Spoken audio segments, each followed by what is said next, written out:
अय मेरे बहुजन समाज के सम्मानित साथियों,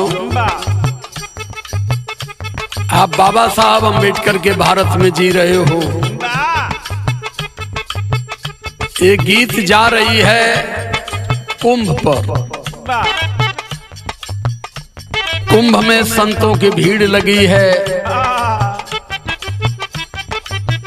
और हमें सिखाया गया कि जो कुंभ नहाएगा पूरा पाप धोआ जाएगा। हमारे भाई नगीना सांसद चंद्रशेखर आजाद ने कह दिया कि हमने पाप नहीं किया है, ना हम कुंभ नहाने जाएंगे, ना हमारे भाई वहां गए। सारे संत मछली की तरह गनगना गए। क्यों? वो जानते थे कि ये तो बहुजन समाज को सही दिशा दे रहा है। लेकिन मैं बता रहा हूं, मेरे भाई ने जिस बात को कहा वो 100% सत्य। क्योंकि वहां संतों की भीड़ लगी। अब तक मेरे समझ में यही नहीं आया कि जो गांव के गरीब किसान गए हैं नहा के पाप धोने, तो कोई छेड़ी मारा होगा, कोई बकरी मारा होगा, कोई मुर्गा मारा होगा, कोई मछली मारा होगा, कोई पशुओं पर डंडा चलाया होगा, उनका तो पाप धोआ जाएगा। लेकिन कुंभ में लाखों संतों ने कौन सा पाप किया है कि वो सबसे पहले डुबुक्की लगा रहे हैं। ये मेरी लाइन कह रही है। आदरणीय हमारे कवि सूर्यभान साकेत जी की खोज है। कुंभ की असलियत क्या है मैं बता रहा हूं। ये भ्रम पैदा कर दिए कि 144 साल के बाद एक कुंभ लगा है। मैं जानता हूं कि मोदी को ले लिया जाए, चाहे जोगी जी को ले लिया जाए, चाहे भारतीय जनता पार्टी के जितने भी नेताओं को ले लिया जाए, चाहे आरएसएस वालों को ले लिया जाए, 144 साल किसी की उम्र नहीं होगी। ये कैसे जान गए कि 144 साल के बाद एक कुंभ लगा है? और जो हर साल लगता है वो क्या है भाई? क्योंकि ये हर समय लोगों को भ्रमित करते हैं। मेरी लाइन कर रही है, सुनिए।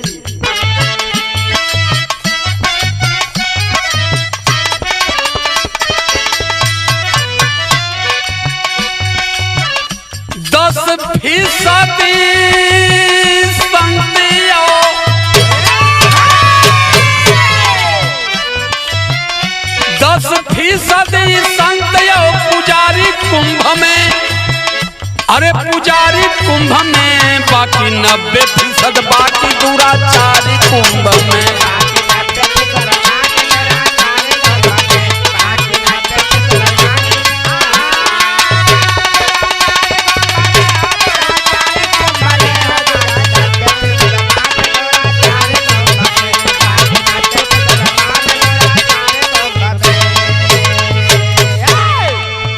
10% तो सच्चे हैं, लेकिन 90% वहां मजा लेने गए, महिलाओं को बजाने फंसाने गए। ये तो सोशल मीडिया का धन्यवाद दे रहा हूं। वो बेचारे जा करके जगह जगह कैमरा लगा करके इनकी सच्चाई का पर्दाफाश कर रहे हैं। अन्यथा ये सरकार नहीं चाहती कि कोई संत, चाहे भले 52 मेहरारू लेके भगल हो, ओकर पर्दाफाश हो। लाइन कर रही है, सच्चे जो साधु उन्हें दिल से प्रणाम बा, अरे विश्व कल्याण करना संतों का काम बा।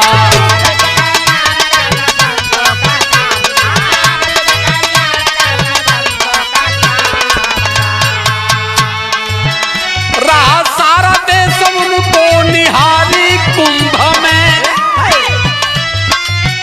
रहा सारा देश उनको निहारी कुंभ में, बाकी 90% बाटे दुराचारी कुंभ में।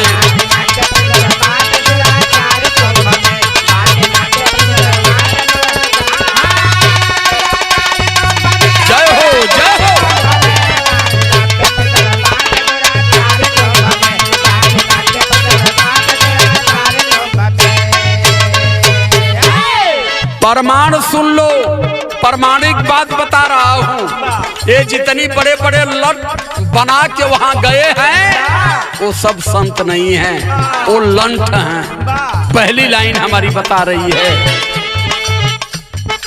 अंशिका कुशवाहा 12 साल की करीनामा, अरे नजरपुर गौवा भदोही में मकनवा,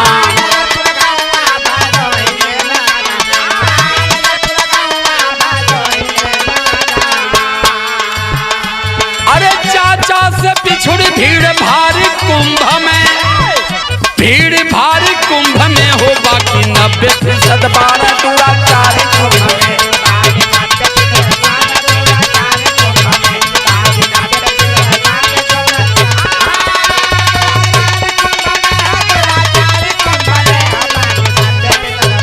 दुराचारी कुंभ में बाकी 90% 12 दुराचारी। अंशिका कुशवाहा नाम की बिटिया जिसकी उम्र है 11-12 साल की, जिद करने पर चाचा गए थे दवा के लिए, ले गए कुंभ में घुमाने। बिटिया बहक गई, और जब बिटिया बहक गई तो एक संत था, उस बेटी को लेके साथ साथ चलने लगा। संत की परिभाषा क्या, इन चूतियों को पता ही नहीं है। संत की ड्यूटी क्या है, देश के लिए, समाज के प्रति इनको कुछ पता नहीं है। बस ये जानत हो बड़ी दाढ़ी हो गई, बड़ा झोंका हो गया, इतना रुद्राक्ष का माला हो गया तो बड़का साधु हो गई ना। मैं बता रहा हूँ, पोल खोल रहा हूँ। बहुत हमारे साथी कह रहे हैं कि आप संतों की बड़ी बुराई करते हैं, तो मैं उन साथियों को बताना चाहता हूँ कि मुझे सींग नहीं बढ़ी है किसी की बुराई करने के लिए, लेकिन अगर हम बुरा को बुरा नहीं बताएंगे तो फिर भारत जैसे पवित्र मिट्टी पर जीने का हमें कोई अधिकार नहीं है। फिर लाइन कर रही है,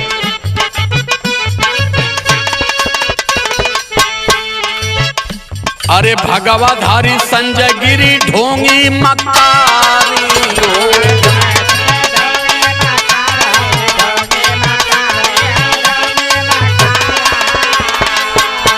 अरे आगे पीछे घूमे लागल पापी बदकार हो,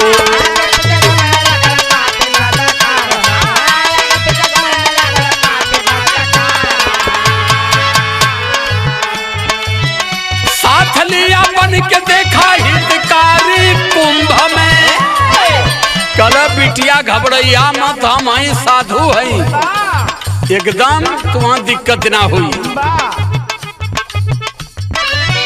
साथ लिया बन के घुमा हितकारी कुंभ में, हितकारी कुंभ में हो बाकी 90% 12 दुराचारी।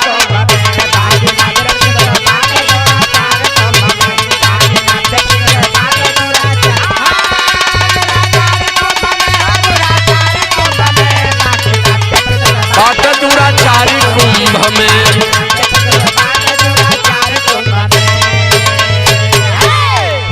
जब वो लड़की के पौलस, लड़की के 50 रुपया देहलस, खियावे पियावे लगल, आ खिया पिया के वो गिरिया कैले का, अरे साथ लिया लेके एकांत जगह पहुंचल निरदैया,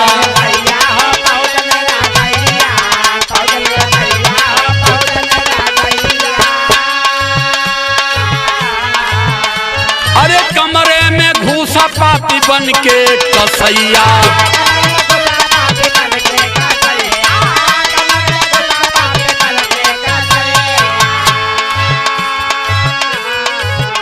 दिखा बंदूक भय दिहल डारी कुंभ में, अरे कुंभ में पशुओं की तरह भीड़ लगाने वाले मुक्ति लेने जा रहे हो हगनाटी में। सुनो, वो संत जब उस 11 साल की बेटी को देखा, एकांत स्थान पर लेकर गया और तमंचा दिखाया कि जो मैं कहूँगा वही तुम बोलना है, अन्यथा मार दूंगा गोली। भय से भयभीत हो गई छोटी सी गुड़िया। करता है क्या, दिखा बंदूक भय दिहला डारी कुंभ में। अरे डारी कुंभ में हो बाकी 90% बाड़ा दुराचारी।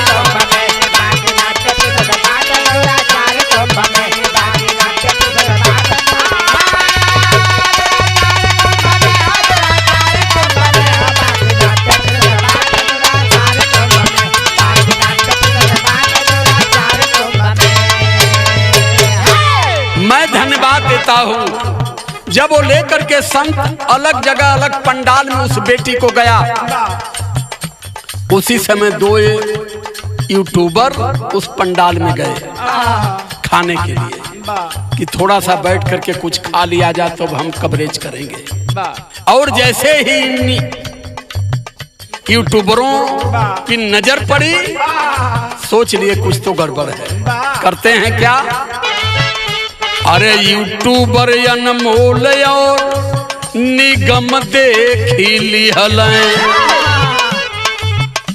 अरे लेवा इंटरव्यू लगल नेक दिली रहल।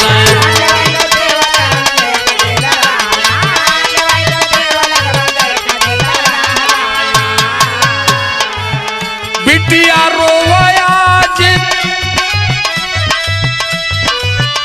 बिटिया रोवयाज देखा यहाँ सुधारी कुंभ में। यहाँ सुधारी कुंभ में हो बाकी 90% बाट कुल।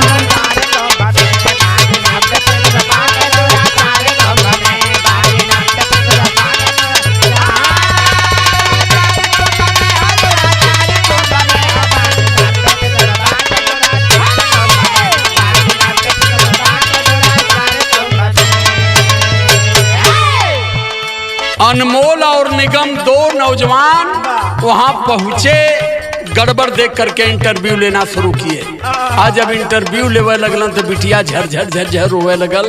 कल भैया हम अपने चाचा के साथ आए रहनी, बिछड़ गए। पूरा देश देखा था यूट्यूब पर इसे, लेकिन एक भी संत और सरकार दोनों को बता रहा हूं कि इसको हाईलाइट नहीं होने दिए कि कहीं संत की मर्यादा खतरे में पड़ जाएगी। लेकिन जब इंटरव्यू लेवे लगना दोनों, तो इस संत का कहना है,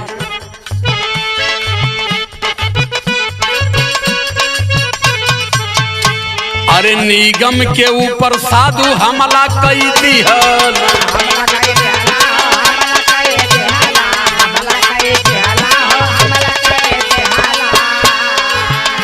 अरे जनवा बचा के दोनों मित भागी गईल।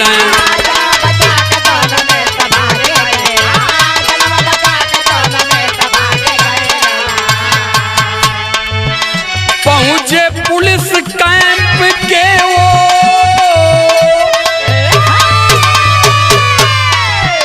पहुंचे पुलिस कैंप के वो मझारी कुंभ में।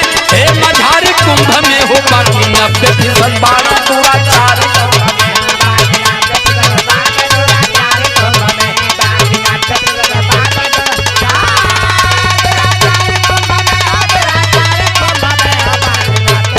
बाटा दुराचारी कुंभ में।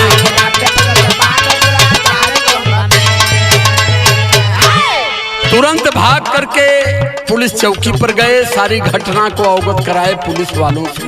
मैं धन्यवाद देता हूं कि तुरंत पुलिस ने अपनी कार्रवाई शुरू किया। और जब कार्रवाई शुरू किया तो हुआ क्या, अरे चट से पुलिस वाले खोज करन लागे।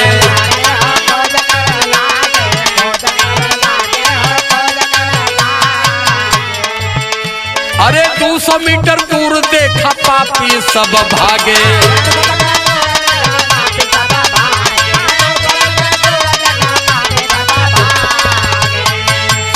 अरे होवा लागल सारी इमकवारी कुंभ में। होवा लागल सारी इमकवारी कुंभ में हो बाकी 90% बाट दुराचारी कुंभ में। बाट दुराचारी कुंभ में।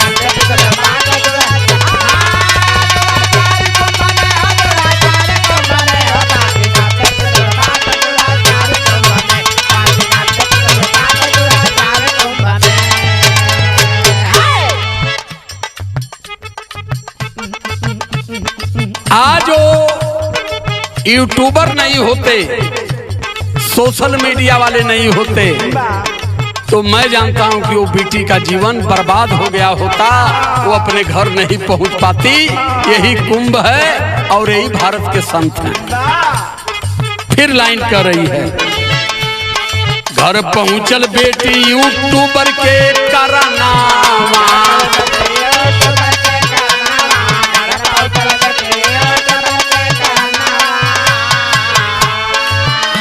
अरे संजय के छोड़ दी हल पुलिसी करनवा,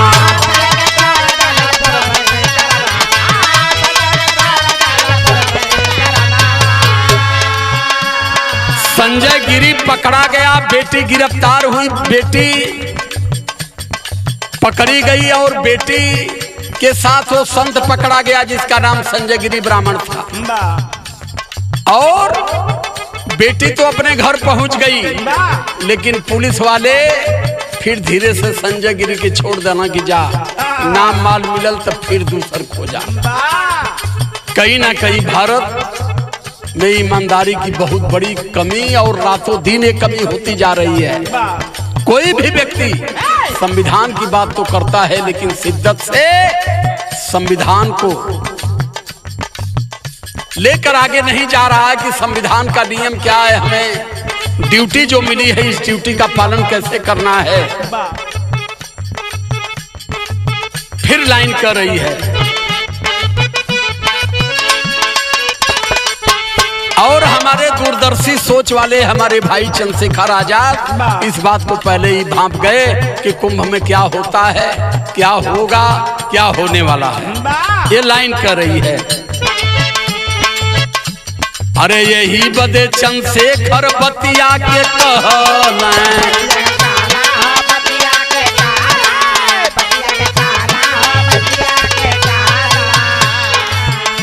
अरे गंगा नहाए बद पापी लोग जुटल,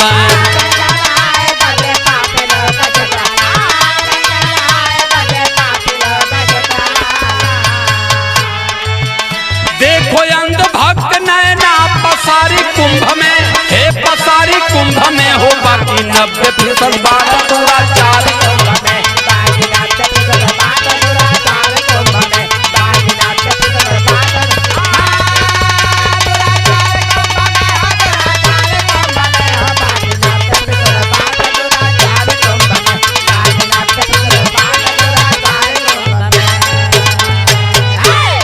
हमारे संत बता रहे हैं कि 33 कोटि देवी देवता आसन मार के बैठे हैं कुंभ में, लेकिन ऐ संतों 33 कोटि देवी देवताओं को बताने वाले एक बात का जवाब हमें दे दो, क्या है?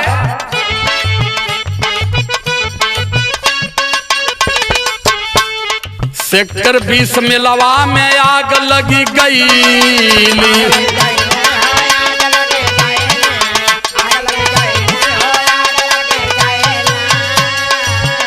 अरे 33 कोटि देवी देवता जरी गईला,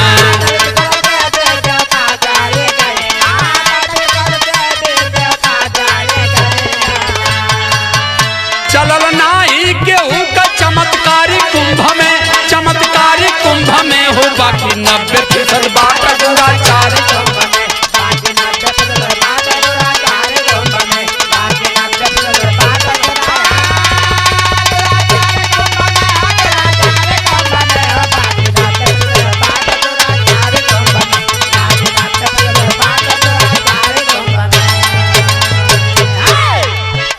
अब मैं ये पूछना चाहता हूं अपने बहुजन समाज के लोगों से कि कब तक पशु बने रहोगे?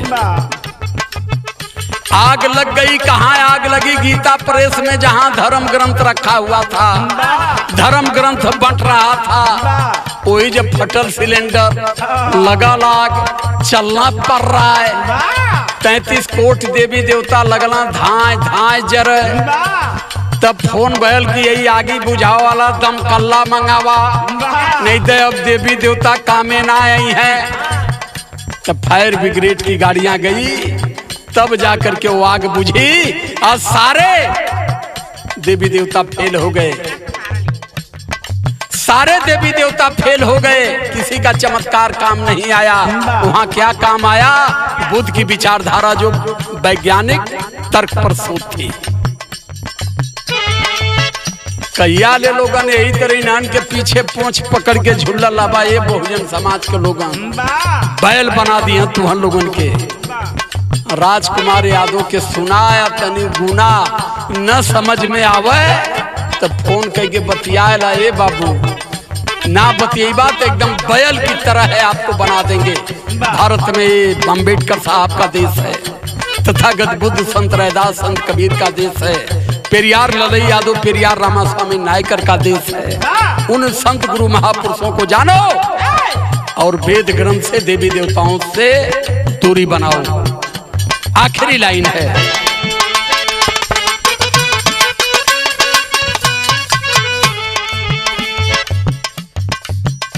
कहे ना तिलक दर्शी,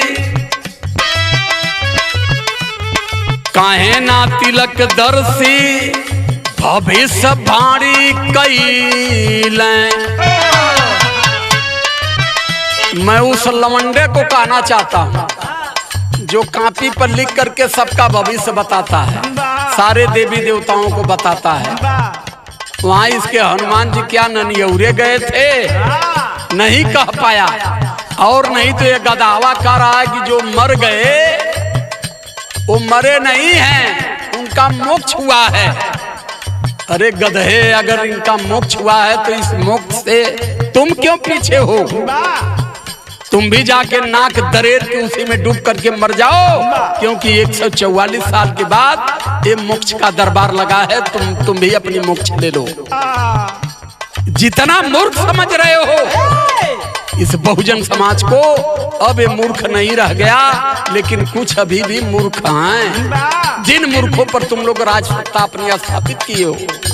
लेकिन मैं जब तक रहूंगा अब समाज को मूर्ख नहीं बनने दूंगा, ये मेरी गारंटी है। तुमको जितनी भी पोंछ पटकना है पटक लो, इसलिए कह रही है मेरी लाइन।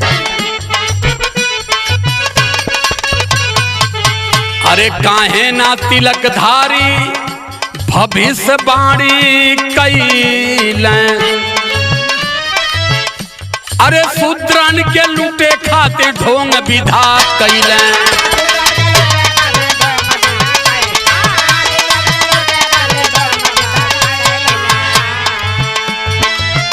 राजकुमार सूर्य भान फटकारी कुंभ में, राजकुमार सूर्य भान फटकारी कुंभ में हो। बाकी 90% बात, बाकी 90% बारह दुराचारी, दुराचारी कुंभ में हो दुरा, बाट दुराचारी कुंभ में।